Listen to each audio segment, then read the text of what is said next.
എല്ലാവർക്കും news first മലയാളത്തിന്റെ പുതിയൊരു വീഡിയോയിലേക്ക് സ്വാഗതം. IPL T20 ക്രിക്കറ്റിൽ കൊൽക്കത്തയ്ക്ക് രണ്ടാം വിജയമാണിത്. ബംഗളൂരുവിനെയാണ് കൊൽക്കത്ത തോൽപ്പിച്ചത്. ടോസ് നഷ്ടപ്പെട്ട് ബാറ്റിംഗിനിറങ്ങിയ ബംഗളൂരു 6 വിക്കറ്റ് നഷ്ടത്തിൽ 182 റൺസാണ് നേടിയത്. എന്നാൽ മറുപടി ബാറ്റിംഗിനിറങ്ങിയ കൊൽക്കത്ത അനായാസം ലക്ഷ്യത്തിലേക്ക് എത്തുകയായിരുന്നു. മത്സരം തോറ്റ ശേഷം RCB സൂപ്പർ താരം വിരാട് കോഹ്ലി പറഞ്ഞത് ഇങ്ങനെയായിരുന്നു: ഇന്നത്തെ മത്സരം തോറ്റതിൽ ഞാൻ വളരെയധികം നിരാശനാണ്. ജയിക്കാൻ കഴിയുമായിരുന്ന മത്സരമായിരുന്നു, പക്ഷേ ഞങ്ങൾക്ക് അതിന് സാധിച്ചില്ല. കൊൽക്കത്ത നന്നായി തന്നെ ബാറ്റ് ചെയ്തു. ഞങ്ങളുടെ ടീമും നന്നായി തന്നെ പെർഫോം ചെയ്തു. ടീമിന്റെ പ്രകടനത്തിൽ ഞാൻ സംതൃപ്തനാണ്. എന്നിരുന്നാലും ബൗളിംഗിൽ കുറച്ചുകൂടി വർക്ക് ചെയ്യേണ്ടതുണ്ട്. എനിക്ക് നന്നായി ബാറ്റ് ചെയ്യാൻ കഴിഞ്ഞതിൽ വളരെ സന്തോഷമുണ്ട്.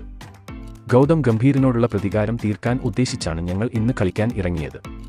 പക്ഷേ അതിന് സാധിച്ചില്ല. എന്തായാലും ഇന്നത്തെ മത്സരത്തിൽ പറ്റിയ തെറ്റുകൾ മനസ്സിലാക്കി അടുത്ത മത്സരങ്ങളിൽ ഞങ്ങൾ നന്നായി തന്നെ തിരിച്ചുവരും.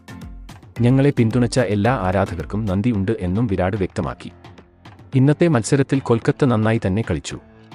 ബാറ്റിംഗിലും ബൗളിംഗിലും അവർ ഒരുപോലെ മികച്ച പ്രകടനം കാഴ്ചവെച്ചു.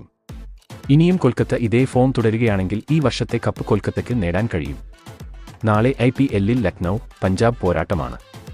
ആരാകും നാളത്തെ മത്സരം വിജയിക്കുക എന്ന് താഴെ ഒന്ന് കമന്റ് ചെയ്യുക.